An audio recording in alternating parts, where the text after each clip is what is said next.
Presiden Amerika Serikat Donald Trump mengancam akan menaikkan tarif pajak impor ke Amerika Serikat menjadi 25% kepada negara anggota NATO jika keinginannya untuk mengakuisisi Greenland tidak terpenuhi. Lantas, apakah dengan ancaman Presiden Donald Trump, negara anggota NATO akan melunak, membujuk Denmark menyerahkan Greenland kepada Amerika Serikat? Kita akan langsung membahasnya bersama dengan Agung Nurwijoyo selaku pengamat hubungan internasional dari Universitas Indonesia. Mas Agung, selamat sore. Selamat sore, Mbak.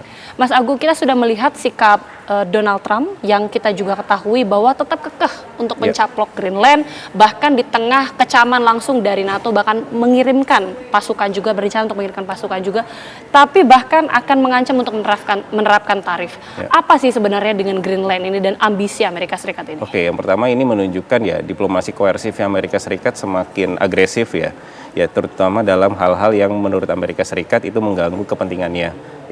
Dalam hal ini sebenarnya kalau dalam konteks Greenland sendiri, Greenland ini buat Amerika Serikat ini kawasan yang strategis. Kalau secara lihat di dalam konteks peta gitu kan, Amerika Serikat, Greenland ini kan berada di Western Hemisphere Amerika Serikat, dan dia berada di antara benua Amerika dengan Eropa seperti itu. Nah, dalam konteks Greenland sendiri ada kekayaan mineral kritis yang cukup besar, kemudian dia jalur laut yang juga penting, apalagi kita melihat juga sekarang ada pencairan yang luar biasa akibat dari pemanasan global, lalu juga di situ juga akses yang sangat penting juga bagi beberapa kepentingan Amerika Serikat, minyak, gas, kemudian terkait dengan penelitian, pangkalan juga ada di situ, dan ditambah lagi sebenarnya yang cukup krusial keberadaan Rusia dan Cina.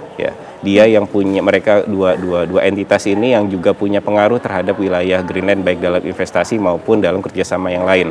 Apakah ini yang kemudian dimaksud Donald Trump sebagai ancaman untuk keamanan nasional sehingga Amerika Serikat ini ingin mengakuisisi Greenland? Betul, poinnya ada di situ, bahwa ada ancaman yang begitu nyata bagi Amerika Serikat terhadap eksistensi mereka, seperti itu. Apalagi kemudian, dan dalam hal ini saya tidak melihat ada upaya Amerika Serikat dalam menciptakan balancing of power, BOP gitu ya. Tapi yang kemudian dilakukan Amerika Serikat adalah struktur yang kemudian hegemon, jadi dia ingin melakukan hal yang sifatnya dominan dalam kawasan Greenland tersebut, ya, karena memang dianggap sebagai ada ancaman yang nyata. Tapi jadi problem paling besar adalah kemudian apa yang dilakukan oleh Donald Trump dengan intensi untuk mencaplok, tentu ini akan melakukan pelanggaran terhadap kedaulatan.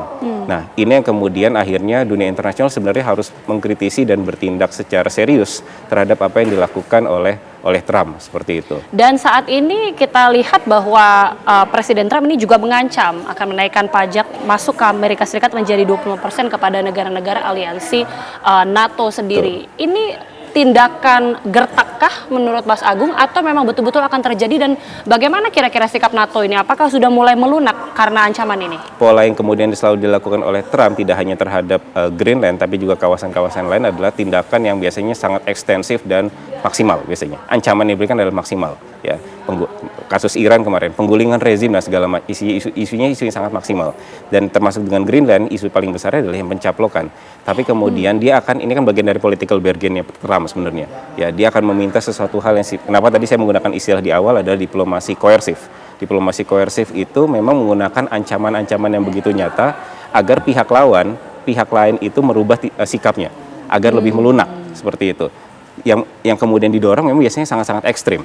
Tapi dia akan, biasanya kalau dalam diplomasi itu kita mengenal yang namanya maximum demand dan minimum demand. Maximum demand-nya apa, tapi Trump biasanya akan kemudian mengulur sesuai dengan perjalanan waktu, seperti itu. Termasuk dalam konteks tarif itu adalah bentuk tekanan, dan uniknya adalah tekanan yang diberikan adalah sifatnya sangat personal terhadap negara masing-masing. Betul, bukan terhadap persatuan NATO-nya. Artinya negara-negara ini mulai berpikir ulang, memikirkan kondisi keamanan negara mereka sendiri. Betul. Itu yang kemudian memang didorong oleh apa yang diupayakan oleh Trump. Tapi kita akan melihat dalam konteks yang lebih besar adalah bahwa memang ini adalah bentuk erosi terhadap kedaulatan, ancaman terhadap hukum dan norma internasional. Bagaimanapun juga adalah Greenland, dia adalah wilayah yang berdaulat, seperti itu, ya, di bawah kerajaan Denmark, walaupun dia adalah sebuah wilayah yang sifatnya otonom. Nah, tapi rasa-rasanya kemudian dalam beberapa waktu ke depan ada hal yang kemudian kalau saya melihat ada persepsi ancaman yang pengen disamakan antara Amerika Serikat dengan negara-negara NATO, ya. Ketika Amerika Serikat melihat keberadaan Cina dan Rusia sebagai ancaman yang nyata, existential threat, hal itu juga kemudian pengen didorong terhadap negara-negara NATO agar punya persepsi ancaman yang yang sama seperti itu dengan melihat strategisnya wilayah dari Greenland itu sendiri. Oke, menurut Mas Agung sendiri, apakah memang ambisi dari Donald Trump ini betul-betul tidak bisa dicegah karena ingin betul-betul mencaplok Greenland? Apakah akan sama seperti strategi untuk mencaplok Venezuela pada saat itu, bahkan mungkin ada intervensi militer pula, apalagi sekarang sudah ada kemungkinan penerapan pajak ataupun tarif tadi? Kalau dari statement yang kemudian dilakukan dan pola yang kemudian sudah dijalankan sejauh ini terhadap sejumlah negara yang lain, kalau Trump ini memiliki keinginan yang maksimum demand-nya gitu ya dalam konteks diplomasi sebagai bagian dari interest dia akan mengupayakan hal tersebut. Ya, jadi ada kemungkinan saya punya keyakinan dia tetap akan mengupayakan hal tersebut. Cuma memang problemnya adalah ketika mengupayakan hal tersebut, dia tetap akan membuka ruang untuk duduk dalam meja perundingan. Kemarin kita sudah melihat sebenarnya ada pertemuan antara Menlu Greenland, Menlu Denmark dengan Amerika Serikat ya. Di Gedung Putih. Di Gedung Putih, betul, seperti itu. Tapi kemudian walaupun itu bersepakat untuk tidak bersepakat, tapi kemudian mereka membentuk yang semacam kelompok kerja. Artinya sebenarnya ruang-ruang diplomasinya seperti halnya saya melihatnya Trump ini melihat hubungan internasional seperti halnya sesuatu hal yang benar-benar transaksional gitu ya. Ada cost and benefit ya. Seperti halnya seorang background Trump adalah seorang bisnismen gitu ya. Bahkan mungkin melihat keberadaan teritori itu seperti halnya sebuah properti mungkin ya gitu ya.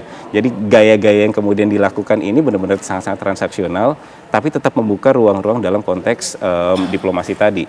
Termasuk dalam poin tarif misalkan. Dalam konteks kita beberapa waktu belakang ketika semua negara-negara diberikan besaran-besaran tarif, kita melihatnya seperti halnya harusnya seolah-olah dunia internasional given gitu ya, harus nurut sama Trump. Tapi ternyata ketika semua mulai melobi segala macam, ruang-ruang diplomasi tetap dibuka seperti itu. Nah, dalam konteks Amerika Serikat, struktur dominannya tetap akan terlihat, tapi di sisi yang bersamaan sebenarnya kita akan melihat bahwa prosesnya dia akan tetap pengen mendorong pihak-pihak lain untuk melobi dia.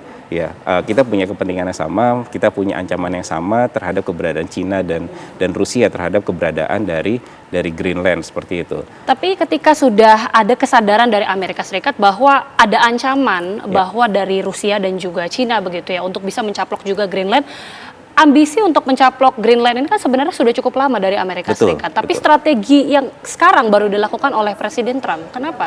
Dalam formulasi kebijakan luar negeri itu biasanya ada 3 faktor yang memberikan signifikansi penting.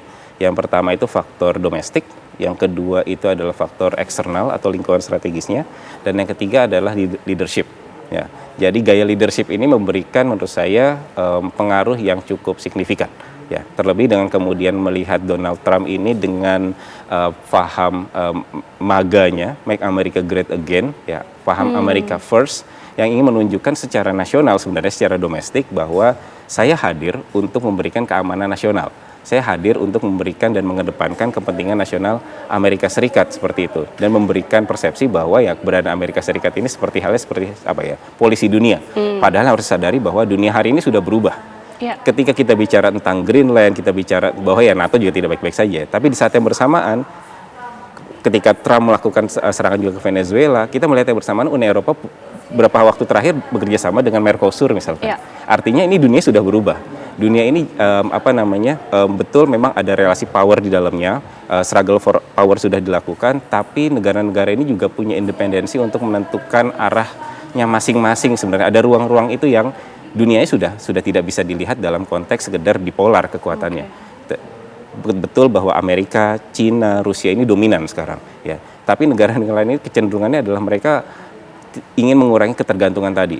Nah, dengan cara-cara yang menurut saya hari ini sudah banyak mengalami pergeseran. Oke, dalam pandangan Mas Agung sendiri, akan seperti apa ini ke depannya? Apakah memang tensi antara Amerika Serikat dan NATO ini akan semakin memanas?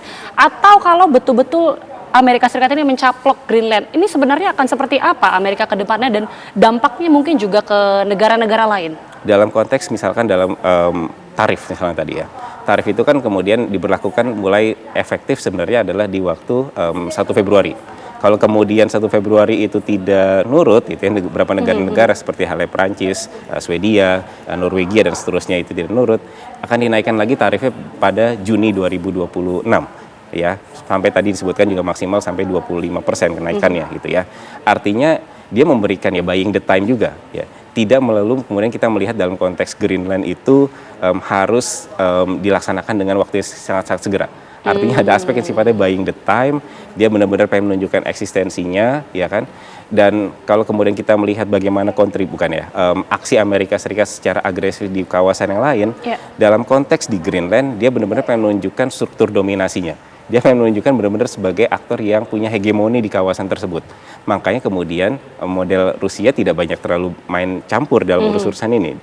Rusia, Putin hanya melihat bahwa wah ini ada panggung yang besar nih sebenarnya ya. Rusia menikmati dan melihat ini. Betul. Begitu. Dan berarti kita akan mempelajari bahwa sebenarnya NATO tidak baik-baik saja.